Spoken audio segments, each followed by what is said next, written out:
আজকে আমি যে আয়াতে কারিমাগুলো তেলাওয়াত করেছি এই আয়াতগুলো নাজিলের কিছু কারণ আছে, প্রেক্ষাপট আছে। সেটা হলো আল্লাহ রসুল সাল্লাল্লাহু আলাইহি ওয়াসাল্লাম যখন মদিনার মুসলমানদেরকে তাবুকের যুদ্ধে যাওয়ার জন্য নির্দেশ করছিলেন, তখন কিছু মুসলমান এবং কিছু মুনাফিক, মুসলমান কিছু যারা দুর্বলতার কারণে বা পারিবারিক ব্যবসায়িক নিজস্ব কৃষি প্রয়োজনে ছুটি চেয়েছে যে আমরা এই মুহূর্তে জিহাদে যাব না, ছুটি চাই। আর কিছু মুনাফিক তারা চিন্তা করছে এখান থেকে তাবুক অনেক দূর, এত দূর এই গরমের মধ্যে যে যাব না, যেতে পারবো না, আর গেলে যদি কোনো স্বার্থ থাকতো তাইলে যেতাম। তারা স্বার্থ চিন্তা করছে যে এত দিন আমরা এত বছর যাদের সাথে যুদ্ধ করছি, জিহাদ করছি, তারা ছিল আমাদের এলাকার মানুষজন, তাদের সাথে আমাদের সাথে বৈশিষ্ট্যর দিক থেকে অনেক মিল ছিল। কিন্তু এখন যে তাবুকে যুদ্ধে যাব, সেখানে যাদের বিরুদ্ধে যুদ্ধ হবে তারা হচ্ছে রুশ শক্তিশালী প্রশিক্ষিত সেনাবাহিনী। এত বড় প্রশিক্ষিত সেনাবাহিনীর সাথে যুদ্ধ করে কি আমরা পারবো? এটা ছিল তাদের মনের আশঙ্কা। তাদের একটা সিদ্ধান্ত ছিল এত বড় শক্তিশালী সেনাবাহিনীর সাথে পারবে না, হয় মারা যাবে আর পরাজিত হবে, যুদ্ধ করে কষ্ট হবে। আর যখন কেউ যুদ্ধে পরাজয় বরণ করে সেখানে তো আর গনিমত থাকে না, এই জন্য গনিমতের আশাও নেই। এই জন্য আব্দুল্লাহ ইবনে উবাই সহ কিছু মুনাফিক তারা চিন্তা করছে এত দূরে এত কষ্ট করে যুদ্ধ করতে যাব, টাকা পয়সা পাওয়ার সম্ভাবনাও নাই, কি দরকার যাওয়ার, একটা অজুহাত দিয়ে যুদ্ধে যাব না। এই জন্য রসুলের কাছে আসছে। এ হচ্ছে দুই শ্রেণীর মানুষ। কিছু ছিল মুসলমান মুমিন, যেমন আব্দুল্লাহ ইবনে উম্মে মাকতুম রাদিয়াল্লাহু তাআলা আনহু, যিনি অন্ধ ছিলেন, অন্ধ। আরেকজন সাহাবী ছিলেন অনেক শরীর দুর্বল, অনেক ওজন, মানে মোটা, লড়তে ছুটতে কষ্ট হয়। এরকম দুইজন সাহাবী আল্লাহ রসুলের কাছে আসছে। আসি বলে, ইয়া রাসূলুল্লাহ, আমরাও কি আপনার সাথে যুদ্ধে যাইতে হবে? একজনে বলে আমি তো দুর্বল শরীর, আরেকজন বলে আমি তো অন্ধ, যাইতে হবে? তো রাসূল সাল্লাল্লাহু আলাইহি সাল্লাম প্রাথমিকভাবে বলছেন যে হ্যাঁ, তোমাদেরকেও যাইতে হবে। কেন বলছেন? কারণ হচ্ছে এখন যে শক্তির বিরুদ্ধে যুদ্ধ করব, সেখানে জনশক্তি বাড়াইতে হবে। অল্প মুজাহিদ দিয়ে তাদের সাথে মোকাবেলা করা কঠিন হবে, এই একটা চিন্তা থেকে তিনি বলছেন যে যেতে হবে। তখন আল্লাহ শুধু এই যারা মুসলমান মুমিন ছিল কিন্তু তাদের অসুস্থতার কারণে এবং দুর্বলতার কারণে, সমস্যার কারণে যেতে পারে নাই, তাদের ব্যাপারে আল্লাহ আয়াত নাযিল করছেন, লাইসা আলাদ দুআফা ওয়ালা আলাল মারযা হারাজ। যারা দুর্বল, যারা অসুস্থ, তারা যেতে হবে না, তাদেরকে সুযোগ দেন, মানে তাদেরকে ছুটি দেওয়া হোক। আর যারা দুর্বল নয়, শক্তি সামর্থ্য আছে, তারা তাবুকের যুদ্ধে যাবে। আর আব্দুল্লাহ ইবনে উবাই সহ কিছু মুনাফিক চিন্তা করছে, লাউ কানা আরাদান করিবা ওয়া সাফারান কাসিদা, যে তাদের চিন্তা হচ্ছে যে এত দূর পথ যাইতে কষ্ট হবে, গরমের সময় দরকার নেই যুদ্ধে যাওয়ার। আবার চিন্তা যে আরাজন করিবা, যে আমরা যে যুদ্ধে যাব এত বিশাল বাহিনীর সাথে জিতবো না, সুতরাং গনিমত পাবো না, সুতরাং যেখানে স্বার্থ নেই সেখানে যাওয়ার দরকার নেই। এ হচ্ছে মুনাফিকদের বৈশিষ্ট্য। আল্লাহ তাআলা বলছেন, মুনাফিকরা ইসলাম এবং মুসলমানদের সাথে সময় দেয় কখন? যখন স্বার্থ থাকে। অর্থাৎ মুনাফিকরা মসজিদে আসলে একটা স্বার্থ নিয়ে আসে। স্বার্থ কি? মানুষ আমারে বিশ্বাস করবে। হ্যাঁ, যেরকম চৌমুনিতে একবার ঘটনা ঘটছে, এক লোক সে নিয়মিত সামনের কাতারে এসে এক মসজিদে নামাজ পড়ে, মানে একজন শিল্পপতির সাথে একবারে প্রত্যেক ওয়াক্ত ওখানে যায়, ওনার পাশে বসে নামাজ পড়ে। এভাবে কয়েকদিন ওনার টার্গেট ছিল এর থেকে টাকা নিবে, টাকা নিয়ে ভাগবে। তো বিশ্বাস জমানোর জন্য আমি নামাজি পরহেজগার মানুষ, তো ও কি করছে, ওই ভদ্রলোকের সাথে প্রতিদিন নামাজ পড়ে এবং আজান দিলে মসজিদে চলে আসে, আর ওই লোক যেখানে বসে সামনের কাছে তার সাথে বসে। এভাবে কিছুদিন নামাজ পড়ার পরে একটা পরিচয় হয়েছে, সম্পর্ক হয়েছে। ও দেখছে একবারে লগে নামাজ পড়ে, লোকটা ভালো নামাজি।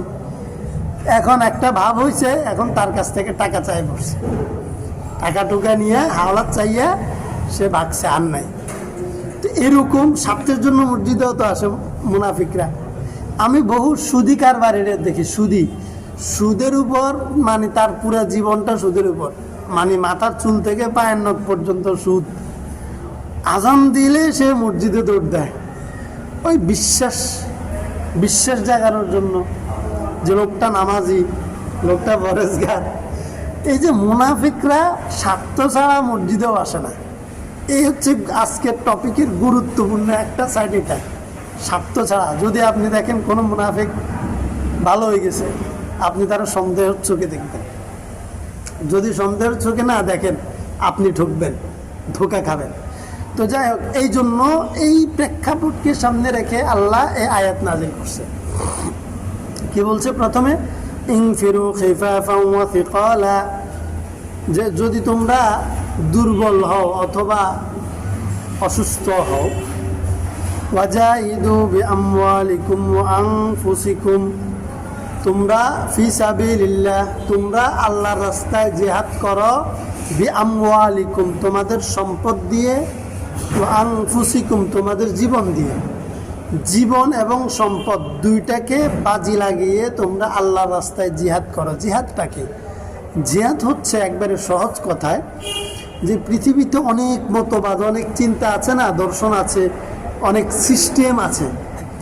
সব সিস্টেম তো আল্লাহর দেয়া সিস্টেম না। যে আমাদের চৌমুনি বাজার অত চলে, আমরা ব্যবসা করি, আমার পরিবার অত চলে, মানে কিভাবে চলে, যার যেভাবে সিস্টেম পদ্ধতি, যার যেভাবে অভ্যাস বা পছন্দ, সে ওইভাবে তার সংসারকে চালায়, তাই না?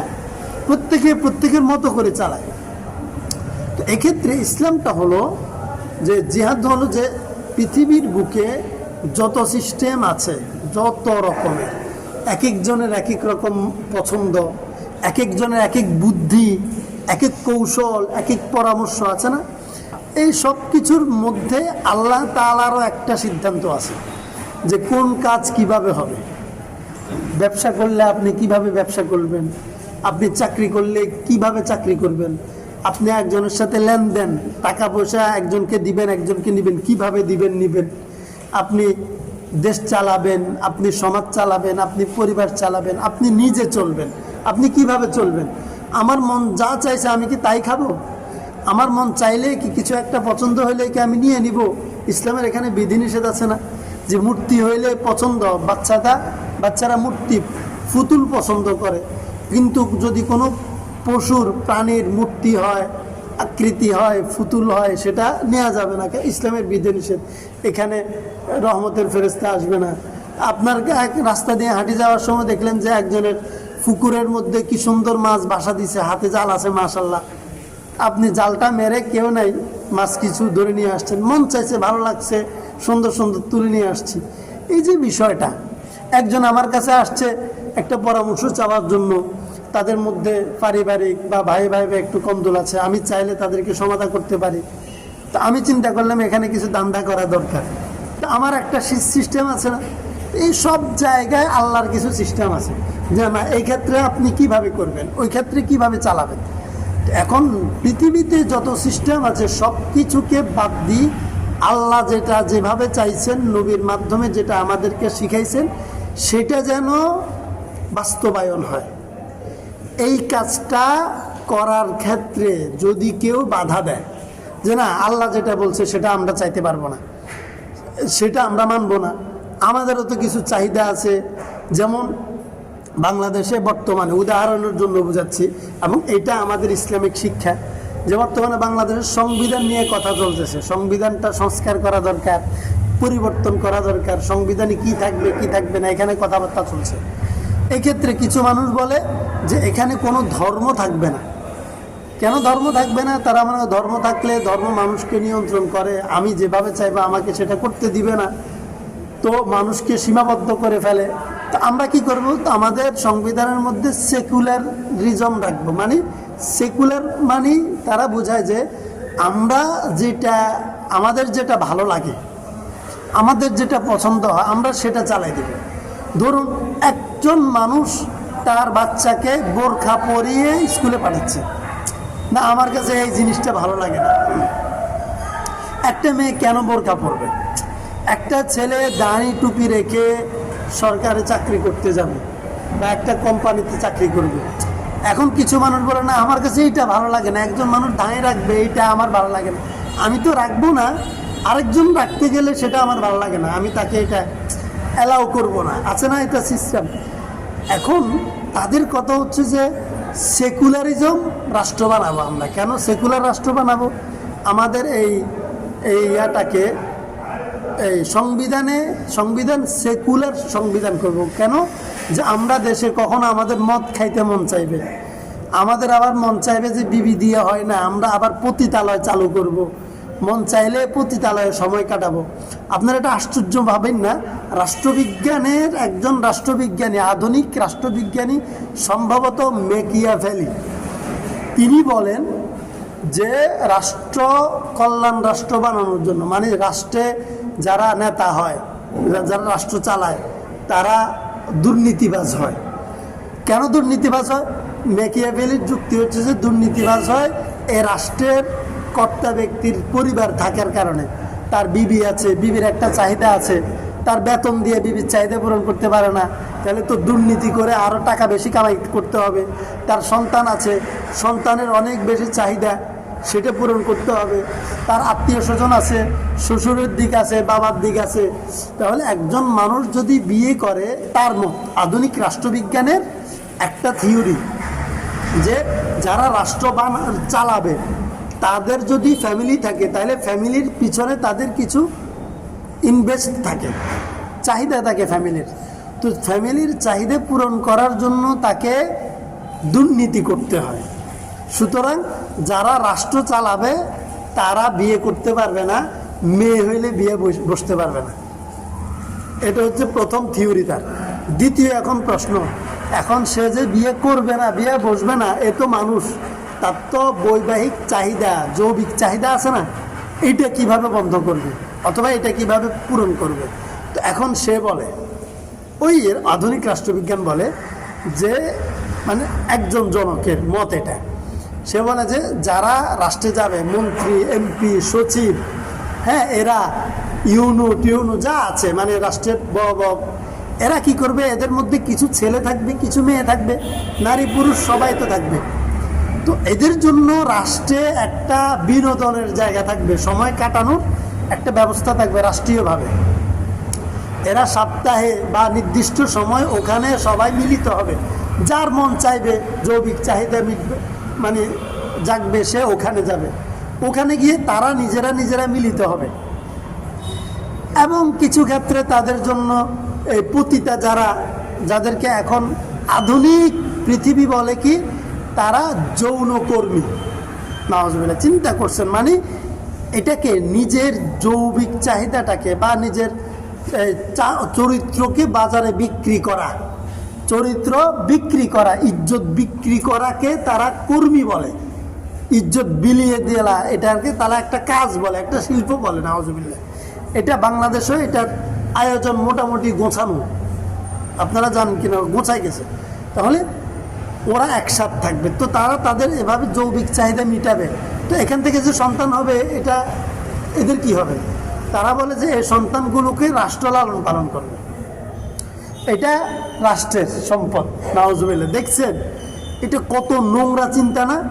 তো এখন যারা সেকুলার তারা এই পন্থী, এই টাইপের চিন্তার মানুষ। এখন এগুলো করতে তাদের মন চাইবে। এখন সংবিধান যদি বলি যে আমরা ইসলাম ধর্মের অনুযায়ী রাষ্ট্র চালাবো, তাহলে ইসলামকে এই জাতীয় নোংরামি বা এই জাতীয় অপরাধ, দুর্নীতি করা, টেন্ডারবাজি করা, কারো সম্পদকে কুক্ষিগত করা, কাউকে মিথ্যা মামলা দিয়ে ফাঁসিয়ে দেওয়া, এগুলা কি ইসলাম সাপোর্ট করে? সাপোর্ট করে না। ইসলাম কোনোভাবে এগুলো গ্রহণ করে না। তো এখন ওরা চিন্তা করে যে যদি ইসলাম মতো চালায়, আমাদের তো চাওয়া এটা, চাহিদা এটা, মন চাইলে ট্রান্সজেন্ডার, মন চাইলে আমি মেয়ে হয়ে যাব, মন চাইলে ছেলে হয়ে যাব, যখন যেভাবে মন চায় আমি এটা করে আমার জীবনটাকে এক্সপ্লেন করব। এখন ইসলাম যেহেতু চায় না এটা, আমরা ধর্ম ইসলাম মানব না রাষ্ট্রীয়ভাবে বা সাংবিধানিকভাবে। আমরা বলবো যে আমাদের সংবিধান এটা সেকুলার রাষ্ট্র, সেকুলার রাষ্ট্র, যারা ধর্ম পালন করবে তারা হচ্ছে সেকেন্ড ক্লাস নাগরিক।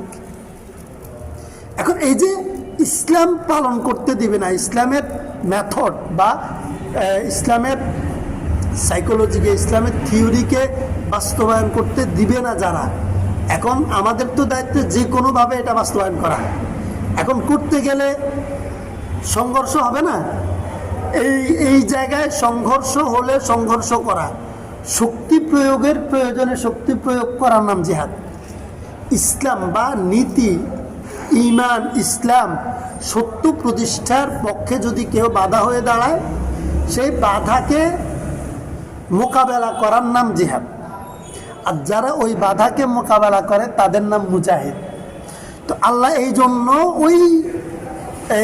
তখন রোমের বিরুদ্ধে তাবুকের যুদ্ধে রসুলকে নির্দেশ করছেন যাওয়ার জন্য। কেন? রোমের মানুষ ছিল তারা মূর্তি পূজারী, তারা ইহুদি, তারা ছিল মুশরিক, তারা ইসলাম বিরোধী শক্তি ছিল, তারা ইসলামকে প্রতিষ্ঠা হতে দিবে না। এই জন্য ইসলামের বিরুদ্ধে তারা যখন লাগছে, এখন মোকাবেলায় যাওয়ার জন্য আল্লাহ রসুল সাহাবীদেরকে বলছে তোমরা সবাই চলো আমার সাথে, তাবুকে গিয়ে রোমের বিরুদ্ধে আমরা যুদ্ধ করব। এখন মুনাফিকরা বলে যে আমরা যাব না, এক একটা সুতা দিয়ে তারা যায় না। এই জন্য আল্লাহ নাজিল করছে বিআমওয়ালিকুম আনফুসিকুম ওয়াজাহাদু। আল্লাহ যে বলছে ওয়াজাহিদু, তোমরা জিহাদ করো আল্লাহ রাস্তায়। কয়টা জিনিস দিয়ে? জীবন এবং সম্পদ। কারণ আমরা জানি লড়াই করতে, সংগ্রাম করতে বা কোনো একটা জিনিস শক্তি, মানে আমার স্বার্থ বা আমি যেটা চাই সেটা উদ্ধার করতে গেলে অনেক ক্ষেত্রে নিজেকে সময় দিতে হয়, আবার টাকাও খরচ করতে হয়। যেমন আমার যদি জায়গা একজনে দখল করে নিয়ে গেছে, আমি আদালতে মামলা করলাম, লিগ্যালি বিষয়টা মামলা করলে সেখানে আমাকেও সময় মতো আদালতে হাজির হইতে হবে, সশরীরে সময় ব্যয় করে। আমার চাকরি থাকুক, ব্যবসা থাকুক, বাড়িতে কেউ মেহমান থাকুক, সব বাদ দিয়ে হইলেও টাইম মতো আমাকে সেখানে উপস্থিত হতে হবে না? এই যে সময় দেওয়া মানে নিজের জীবন বাজি রাখা, জীবনকে ব্যবহার করা। আর সেখানে কি বিনা পয়সা কাজ হবে? যেখানে যে পরিমাণ পথে এই পথ খরচ লাগবে, সেখানে গেলে নাস্তা খেতে হবে, সব হলে আবার উকিলে দিতে হবে, আইনজীবীকে যাদেরকে দেয়া দরকার, যে জায়গায় খরচ করা জায়গা মতো খরচ করতে হবে, তাহলে সেখানে খরচও আছে। সশরীরে উপস্থিত হওয়া এবং অর্থ সাধ্য মতো খরচ করা, দুইটা প্রয়োজন, তারপরে না আমার কাজটা হবে, তাই না? এই জন্য আল্লাহ বলছে যে ইসলামের স্বার্থে আমরা যেন দুইটা জিনিসকে ব্যয় করি, কি? সম্পদ এবং ব্যক্তিত্ব নিজের। এবং আল্লাহ কোরআন শরীফের মধ্যে বলছেন জীবন এবং সম্পদ আমরা এখানে ব্যয় করব, এবং অন্য জায়গায় সূরা তাওবার শেষের দিকে বলছেন ইন্নাল্লাহ আশতারা, যে আল্লাহ আমাদের সাথে একটা ব্যবসায়িক চুক্তি করছেন। কি ব্যবসায়িক চুক্তি? ইন্নাল্লাহ আশতারা মিনাল মুমিনিনা, মুমিনদের সাথে, আনফুসাহুম ওয়া আমওয়ালাহুম, মানে যারা মুমিন, মানে যারা আল্লাহতে বিশ্বাসী, যারা নিজের জীবনটাকে আল্লাহর কাছে, আল্লাহর সিদ্ধান্তের কাছে সঁপে দিতে চায়, সমর্পণ করে, তাদের সাথে আল্লাহ একটা ব্যবসায়িক চুক্তি করছে। কি? বিআমওয়ালিহিম ওয়া আনফুসিহিম ওয়া আমওয়ালিহিম, তাদের জীবন এবং সম্পদ তারা নিজের হাতে খরচ করবে, নিজের সময় নিজে ব্যয় করবে, তবে আল্লাহর বিধান মতো। আল্লাহর বিধান মতো যখন ব্যয় করবে, তখন আল্লাহ কি করবেন? বিআন্না লাহুমুল জান্নাত, বিনিময় তো কিছু দিবেন। আল্লাহ তো মাগ না আমাদের জীবনটাকে নেবেন না, বিনিময় আল্লাহ আমাদেরকে জান্নাত দিবেন। সুবহানাল্লাহ, জান্নাত আমাদের তো জান্নাতই দরকার, কি বলেন? তো এই জন্য এখানে বলছে ওয়াজাহিদু বিআমওয়ালিকুম আনফুসিকুম ফি সাবিলিল্লাহ, তোমরা আল্লাহর রাস্তায় জিহাদ করো সম্পদ এবং জীবন দুইটা দিয়ে। যালিকুম খায়রুল লাকুম, এইটা তোমাদের জন্য উত্তম। কোনটা? আল্লাহর রাস্তায় জিহাদ করা, মানে আল্লাহর বিধান পৃথিবীতে বাস্তবায়ন করা। লিইউযহিরাহু আলাদ্দিন ইকুল্লি, যত মতবাদ আছে, যত চিন্তা দর্শন আছে, সব কিছুর উপর আল্লাহর বিধানটাকে প্রতিষ্ঠিত করা, কার্যকরী করার দায়িত্ব আমাদের। এই কাজ করার চেষ্টাটা যেটা করা, এটা যে আমাদের জন্য কত কল্যাণকর, উপকারী। ইনকুন্তুম তাআলামুন, যদি আমরা জানতাম, যদি তুমি জানতে, মানে আল্লাহ বলে যে তোমরা শান্তিতে থাকার জন্য, সুখে থাকার জন্য, একটু ভালো থাকার জন্য পৃথিবীতে কত কিছু করো, কিন্তু বাস্তবতা যে ভালো থাকার একমাত্র উপায় হচ্ছে ইসলাম। শান্তিতে থাকার, ব্যবসায় উন্নতি করার, চাকরিতে ভালো করার, ঠিক আছে, কৃষিকাজে ভালো করার, লেখাপড়া সব, মানে জীবনের সব সাইডে ভালো করার, সুখে থাকার, উন্নতি করার একমাত্র ব্যবস্থা হচ্ছে ইসলাম। তুমি যদি জানতে, সুতরাং এই ইসলামের জন্য আমাদের জীবনকে ব্যয় করা, এটাই আমার জন্য কল্যাণকর, এটাই কল্যাণের পথে চিন্তা করা, চেষ্টা করা। লাউকান আরাদন করিবা, এখন যারা করে না, বা কোন শ্রেণীর মানুষ নিজের জীবনকে ইসলামের জন্য বাজি রাখে না? আমরা দেখেন, আমরা প্রত্যেকেই কিন্তু জীবন বাজি রাখি, জীবনের বিভিন্ন প্রয়োজনে আমরা রিস্ক নেই না, রিস্ক নেই নিজের ব্যক্তি স্বার্থে, বিভিন্ন আমরা রিস্ক নেই, কিন্তু ইসলামের স্বার্থ আসলে আমরা এটাকে নিজের স্বার্থ মনে করি না। এটা আমার দুর্ভাগ্য। ব্যাপারটা এরকম যে অনেকে বাবা মা আছে, বাবা মার সন্তান আছে অনেকগুলা, এখন অনেকে মনে করে যে নিজের বাবা মাকে সে দেখে না, খেয়াল রাখে না, সে মনে করে যে আমি আমার পরিবার দেখতে দেখতে সময় নেই, বাবা মা অন্য সন্তানরা আছে ওরা দেখুক, ঠিক আছে না, এটাকে অপশনাল করায়, কিন্তু তার কি বাবা মা কি তার না? তো এখন বাবা মার জিম্মাদারি প্রত্যেকের নিতে হয়, যেরকম ইসলামের বিষয়ে প্রত্যেককে ইসলামের বিষয়ে যে অবহেলা না করে অগ্রাধিকার দিতে হয়। তো এক্ষেত্রে বিশেষ করে মুনাফিক যারা, অথবা এখন আমাদের কথা আমরা বলতে পারি, আমরা মুনাফিক না হলে আমাদের চরিত্র বা আচরণ বা আমাদের ইমানের দুর্বলতা অনেক বেশি, যে আমাদের কাজগুলো মুনাফিকদের মতো হয়ে যায়। আল্লাহ যেন আমাদেরকে মাফ করে। আমি লাউকান আরাদন করিবা, তারা চিন্তা করছে, আব্দুল্লাহ ইবনে উবাই, মুনাফিকরা যখন আল্লাহ রাসূল তাদেরকে যাইতে বলছে তাবুক যুদ্ধে, তারা চিন্তা করছে এত দূর, এত কষ্টের ভিতরে, এখন রোদের সময় কি দরকার যাওয়ার, এবং আরাদন করিবা, এবং সেখানে তো কোনো স্বার্থ, অর্থ পাওয়ার, গনিমত পাওয়ার কোনো সুযোগ নেই, সম্ভাবনা নাই, সুতরাং সেখানে যাওয়া থেকে, এবং ওয়াসাফারান কাসিদা, এবং সেখানে যাওয়ার পথ অনেক কষ্টের, তো যাওয়ার পথ কষ্টের, দূরত্ব বেশি, আবার বিজয়ী হয়ে যে গনিমতের অনেক টাকা পাবো, সম্পদ পাবো, স্বর্ণ পাবো, সম্ভাবনাও নাই, কি দরকার এত কষ্ট করার? তাহলে দুনিয়ার স্বার্থ, কষ্টটাও দুনিয়ার না, তারপরে দুনিয়া গনিমত কিছু পাইলে এটাও দুনিয়াতে আমার স্বার্থ হবে, উপকার হবে। তাহলে দুনিয়ার স্বার্থে গনিমতের জন্য জিহাদ করা, আর গনিমত পাওয়ার আশা না থাকলে জিহাদ না করা, ইসলামের জন্য দাওয়াত বা হাদিয়া অথবা কোনো দুনিয়ার স্বার্থ, ব্যবসা বাণিজ্য কল্যাণ হবে, বাড়বে, এই স্বার্থ থাকলে দিনের কাজ করা, মসজিদে আসা বা ভালোভাবে চলা। আর না হয় যদি দেখি যে না, এই পথে গেলে এখন এখানে সময় দিলে আমার ব্যবসা কম হবে, আমার কিছু দুনিয়াতে ইনকাম হবে না, তো সেই ক্ষেত্রে ইসলামের কাজ না করা, এইটা একরকম মুনাফিকদের মতো আচরণ। কারণ একজন মুসলমান ইসলামের জন্য কাজ করবে তো শুধুমাত্র আল্লাহর কাছে পাওয়ার আশায়, আখিরাতের আশায়, আল্লাহর সন্তুষ্টির জন্য। দুনিয়াতে কি পাইলো কি পাইল না সেটা সে বিবেচনা করে না। মুমিনের চিন্তা হবে যে প্রত্যেক কদমে আমি আল্লাহর পক্ষ থেকে পাবো, এটা মিস হবে না।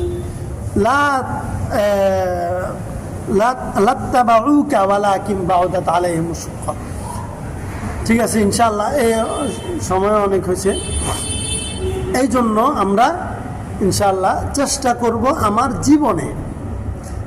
জীবনের প্রত্যেকটা কাজ চেষ্টা করবো যেন অন্তত আল্লাহ খুশি হয়, আল্লাহ রসুল যেন নারাজ না হয়। একটা বিষয় মনে রাখবেন সবাই, যে আদ-দুনিয়া মাজরাতুল আখিরা, আগামীতে একটা কথা আছে, মানে দুনিয়ার জীবনটা হচ্ছে আখিরাত কামাই করার ক্ষেত, ফসল উৎপাদনের, এটা হচ্ছে যে বিজনেস সেন্টার। এখানে আপনি যদি ব্যবসা করেন সেটাও কিন্তু ইবাদত, আল্লাহ রসুলের তরিকায় করলে, ব্যবসা করে আল্লাহ রসুলের তরিকায় করলে বা ইসলাম মতো ব্যবসা করলে যে ব্যবসা উন্নতি হবে না, এটা ঠিক না, এটা ভুল। বরঞ্চ ব্যবসায়ের সবচেয়ে বড় শত্রু হচ্ছে যে সুদে কারবার, মানে সুদের উপর টাকা নেই ব্যবসায় লাগানো, এটা ব্যবসায়ের জন্য সবচেয়ে বড় বাধা, বুঝছেন, সবচেয়ে বড় শত্রু। কিন্তু আমরা বর্তমানে ব্যবসা উন্নতি করার জন্য সবচেয়ে বড় সহযোগী বানাই ফেলছি সুদের উপর টাকা নেয়। কিন্তু এইটা কেন? আল্লাহ বলে এই যদি কেউ এই সুদি কারবারে না ছাড়ে তাহলে হারবুল্লাহ ওয়া রাসূলু, সে যেন আল্লাহ এবং তার রাসূলের সাথে যুদ্ধের ঘোষণা শুনে। যুদ্ধের ঘোষণা আল্লাহ এবং তার রাসূলের পক্ষ থেকে ব্যক্তির বিরুদ্ধে, যে ব্যক্তি সুদের উপর টাকা লেনদেন করবে, নিবে অথবা দিবে। সে বলবে যে আমি তো চাকরি করে হোক না, এই ক্ষেত্রে যদি সাক্ষীও হয়, আমি সুদ নিলামও না দিলামও না, একজন আমার সুদের উপর টাকা লেনদেন করতেছে, আমার সাক্ষী বানাইলো, সাক্ষী হওয়া যাবে না। আরেকজন বলে যে আমি তো লেখাপড়া জানি না, আপনি একটু লিখে দেন, এত টাকার বিনিময়ে এত % কমিশনে তাকে আমি দিচ্ছি বা আমি তার থেকে নিচ্ছি, আপনি একটু লিখে দেন। যে লিখবে, যে সাক্ষী থাকবে, এরা দুইজনও আল্লাহর কাছে অপরাধী থাকতো, যারা খাবে যারা খাওয়াবে তারা। তাহলে ব্যবসা তো, এবং আল্লাহ রসুলের তরিকে ব্যবসা করে আবদুল্লাহ কি এই আবু বকর সিদ্দিক রাদিয়াল্লাহু তাআলা ব্যবসা করছে, আলী রাদিয়াল্লাহু তাআলা, উসমান রাদিয়াল্লাহু তাআলা ব্যবসা তো এত বড়, ওনার সেই ইনভেস্টমেন্টের এখনো সৌদি আরবে এখনো ওনার নামে ব্যাংক অ্যাকাউন্ট আছে, ওনার ব্যবসায় অর্থ এখানে জমা হয়, বিভিন্ন দানের কাজে খরচ হয়, বুঝছেন না? বড় বড় ব্যবসায় ছিল তখন, বড় বড় ব্যবসায় মানে মুসলমানদের মধ্যে ছিল, এবং তারা জগৎ বিখ্যাত ব্যবসায়ী ছিল, গরিব ছিল না। তো ব্যবসা করলে ইসলাম মতো, এখনও অনেকে ইসলাম মতো ব্যবসা করি, ঠকে নাই কেউ। আমরা আলহামদুলিল্লাহ ব্যবসা করতেছি চমনিতে, কোনো লোন নাই, মানে মানুষের কাছ থেকে কোনো সুদের উপর কোনো টাকা নেই, আমরা করতেছি না আলহামদুলিল্লাহ, চাকরির থেকে তো ভালো করতেছি। তাহলে ব্যবসা থেকে শুরু করি প্রত্যেকটা কাজ আমরা চেষ্টা করব আমাদের রসুল যেন নারাজ না হয়, আল্লাহ যেন নারাজ না হয়, ইনশাআল্লাহ। এবং আমরা সবসময় আমাদের মতামতের যেখানে জায়গা থাকবে, কিছু করার যেখানে জায়গা থাকবে, সেখানে আমাদের চেষ্টা থাকবে যে আমি মানতে পারি না পারি, বা আমি এটা পালন করতে পারি না পারি, কিন্তু ওই আইনটা যেন ইসলাম মতো হয়, বিধানটা যেন ইসলাম মতো হয়, এইটা আমাদের চিন্তা থাকবে, আমাদের মতামত থাকবে। তাইলে অন্তত আল্লাহ আমার এই চিন্তা মতামতের কারণে হইলো আমাকে আল্লাহ সাহায্য করবে, মাফ করে দেবেন ইনশাআল্লাহ। আল্লাহ আমাদেরকে সাহায্য করুন, কোরআন বুঝার এবং ইসলাম মতো চলার তৌফিক দান করুন, আমিন। যারা ভুল